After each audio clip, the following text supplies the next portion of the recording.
வாழ்க வளமுடன். குலசேகர ஆழ்வார் 12 ஆழ்வார்கள்ல ஒருவர். பெருமாள் மேல அதீத பக்தி கொண்டவர். பெருமாளை குறித்து பல பாடல்கள் எழுதியிருக்கிறாரு. முக்கியமா பெருமாள் திருமொழி அப்படிங்கிற ஒரு தலைப்பின் கீழே வர பாடல் மிக ஒரு ஆழமான ஒரு பக்தியை குறிப்பிடுறதா இருக்கும். இவர் எந்த அளவுக்கு பெருமாளை நேசிச்சிருந்தா, அவர் மேல பக்தி செஞ்சிருந்தா இந்த அளவுக்கு ஆழமான ஒரு உணர்வை இந்த பாட்டில் இப்படி கொட்டி இருக்கிறாரே அப்படின்னு நமக்கு தோணும். அந்த அளவுக்கு அவ்வளவு சிறப்பான ஒரு பாடல்களாக இருக்கும். இது எந்த மாதிரியான ஒரு உணர்வை நமக்குள்ள கொண்டு வருது அப்படின்னா, எந்த மாதிரியான வகையில் இது இருக்கு அப்படின்னா, உதாரணமாக சொல்கிறேன். ஒரு பெண் ஒருத்தரை ஒரு பெண் விரும்புகிறானா, சில விஷயங்கள் எதிர்பார்ப்பா. அந்த பையன் நல்லா செட்டில்டாக இருக்கிறானா, நிறைய பணம் வச்சிருக்கிறானா, நம்மளை எப்படி பார்த்துக்குவான் ஃப்யூச்சரில், அவன் என்ன சம்பாதிக்கிறான், இன்னும் எவ்வளவோ எதிர்பார்ப்புகளோட தான் ஒரு பொண்ணு செலக்ட் பண்ணுவா.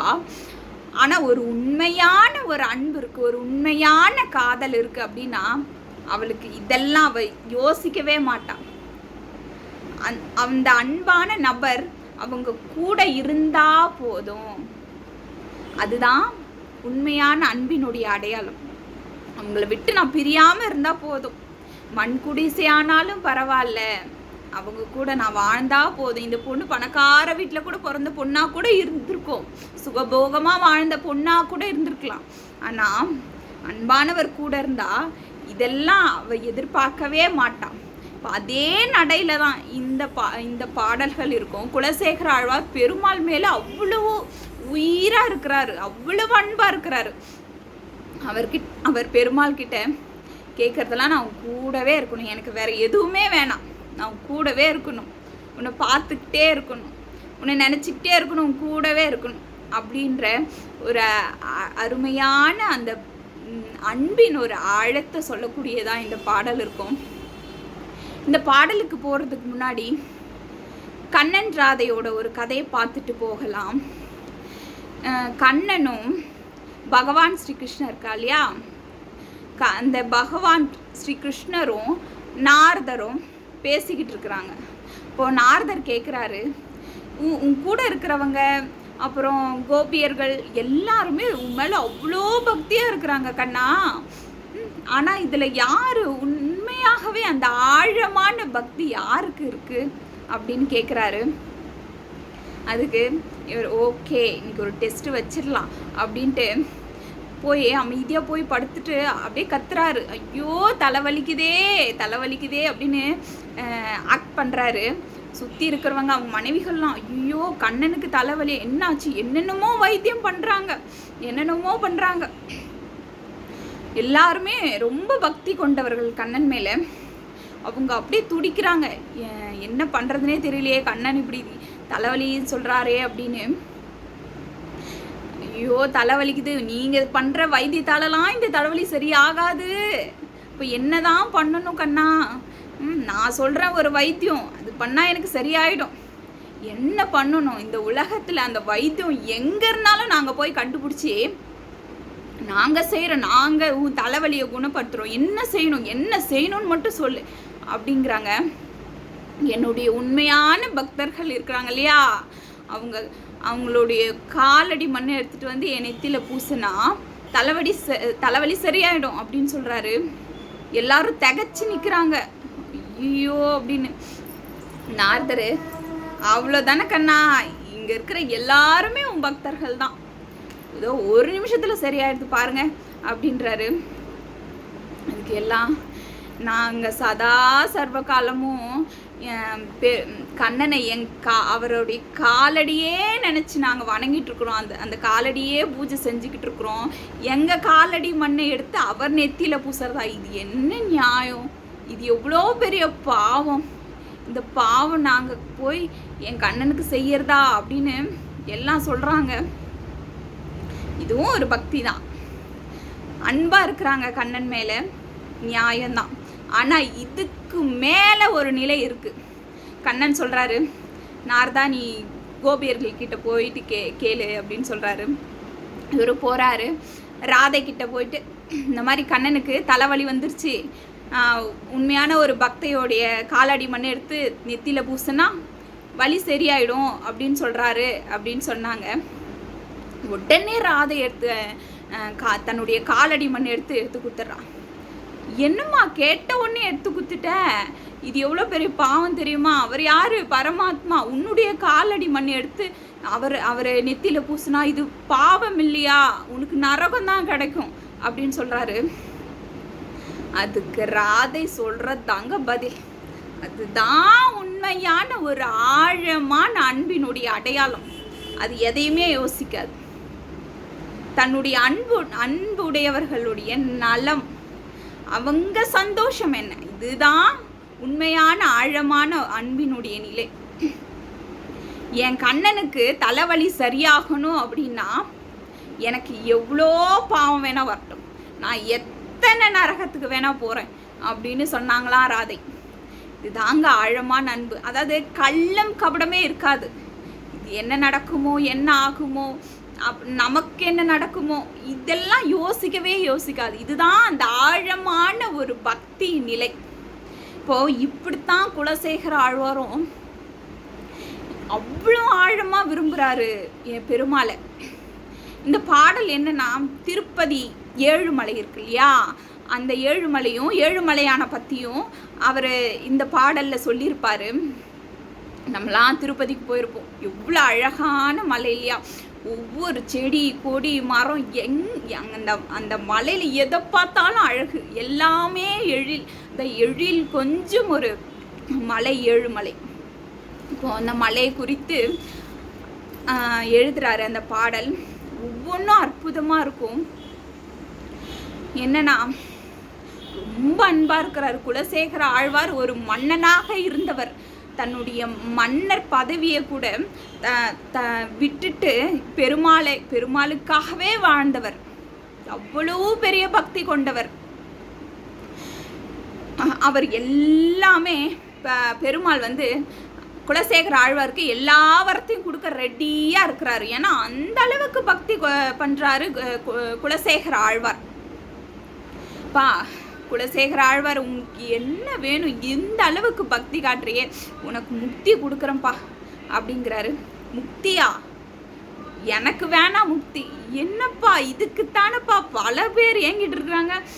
வேணாங்கிறே, எனக்கு வேண்டாம். சரி, வேற என்ன வேணும்? விண்ணுலகத்தில் மிகப்பெரிய பதவியை கொடுக்கட்டுமா? இல்லை எனக்கு வேணாம். சரி, மண்ணுலகத்தில் மிகப்பெரிய அரசாட்சியை கொடுக்கட்டுமா? இல்லை வேணாம். அழியாத செல்வங்கள் எல்லாத்தையும் கொடுக்கட்டுமா? வேண்டாம். எதுவுமே வேணான்னா என்னதான் வேணும்? பெருமாளே, எனக்கு நீ தான் வேணும். உன் கூடவே இருக்கணும், உன்னை நினச்சிக்கிட்டே இருக்கணும், உன்னை பிரியாமல் இருக்கணும், உன்னை பார்த்துக்கிட்டே இருக்கணும். இது தவிர எனக்கு வேற எதுவுமே வேணாம் அப்படின்னு சொல்கிற மாதிரி இந்த பாடல்கள் ஒவ்வொன்றும் அவ்வளவு அற்புதமாக இருக்கும். இத்தனை மலை இருக்குது, 7 மலை இருக்குது. இந்த மலையில் ஏதாவது ஒரு மலையாக நான் இருந்துருவேனே, ஏன் நான் உன் கூடவே இருப்பேன்ல. ஒரு மீனாக இருக்கிறேன், ஒரு மரமாக இருந்துடுறேன், ஒரு செடியாக இருந்துடுறேன், ஒரு பூவாக இருந்துடுறேன், ஏன் உன் கூடவே இருந்துருவேன்ல.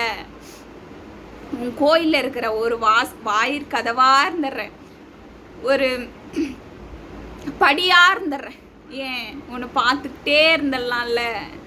அந்த அளவுக்கு இவ்வளோ ஆழமான ஒரு பக்தியை வெளிப்படுத்தக்கூடிய ஒரு பாடல். இதில் ஒரு 3 பாடலை மட்டும் இன்னைக்கு பார்க்கலாம். செடியாய வல்வினைகள் தீர்க்கும் திருமாலே, நெடியானே வெங்கடவா, நின் கோயிலின் வாசல் அடியாரும் வானவரும் மரம்பெயரும் கிடந்து எங்கும் படியாய் கிடந்து உன் பவளவாய் காண்பேனே. மிகப்பெரிய வல்வினைகள், நிறைய வல்வினைகள் எனக்கு சேர்த்து வச்சிருக்கிறேன். அந்த வினைகளெல்லாம் தீர்க்கக்கூடிய பெருமாளே, எல்லாருக்கும் பெரியவனே, திருவேங்கடவா, நின் கோயிலில் அடியார்கள், வானுலகத்தில் இருக்கிற மிகப்பெரிய பதவியில் இருக்கிறவங்க, வானவர்கள் எல்லாரும் உன் கோயில் வாசலில் உன்னை பார்க்கலான்னு காத்துட்ருக்காங்களே, அந்த படியாக என்னை படைச்சிரு, அந்த படியாக நான் கிடந்துடுறேன். ஏன் உன் பவளவாய் அழக நான் பார்த்து பார்த்துக்கிட்டே இருக்கணும். இதை தவிர இந்த உலகத்துல வேற என்ன சந்தோஷம் இருக்கு எனக்கு அப்படின்னு அவ்வளோ அழகா எப்படி அந்த அன்பை வெளிப்படுத்துறாரு பாருங்க.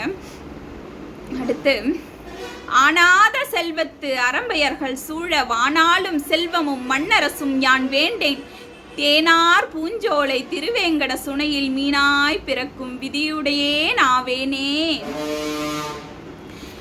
இவ்வளோ அழியாத செல்வம், அழியாத செல்வங்களோட அழகான பெண்கள், அழியாத செல்வம், அழகான பெண்கள், வானாலும் செல்வம் மண்ணாலும் செல்வம், இது எல்லாம் கிடச்சி, எல்லா பதவி இது எல்லாம் கிடைச்சாலும் எனக்கு வேண்டாம். எனக்கு என்ன தெரியுமா வேணும்? தேனார் பூஞ்சோலை திருவேங்கட சுனையில், சுனைனா என்ன, இந்த தண்ணி வரும் பார்த்தீங்களா, சின்ன சின்ன அங்கங்கே நீரூற்று மாதிரி வரும். நம்ம மழை காலங்களில் போனோம்னா, நம்ம திருமலைக்கு போனோம்னா எங்கே பார்த்தாலும் தண்ணி அழகாக கொட்டிக்கிட்டே இருக்கும், பார்த்துப்போமா? அந்த மாதிரி இந்த மலையில் இருக்கிற ஒரு சுனையில் ஒரு மீனா பிறக்கிற விதி எனக்கு கொடுத்துருப்பா. ஏன், நான் உன்னை விட்டு பிரியாமல் உன் கூடவே இருப்பேன்ல அப்படின்னு எவ்வளோ அழகாக சொல்கிறார் பாருங்க. அடுத்து, வானாலும் மாமதி போல் வெண்குடைகள் மன்னவர்தம் கோனாகி விற்றிருந்து கொண்டாடும் செல்வரியே, தேனார் பூஞ்சோலை திருவேங்கட மலைமேல் காணாராய் பாயும் கருத்துடையே நாவேனே.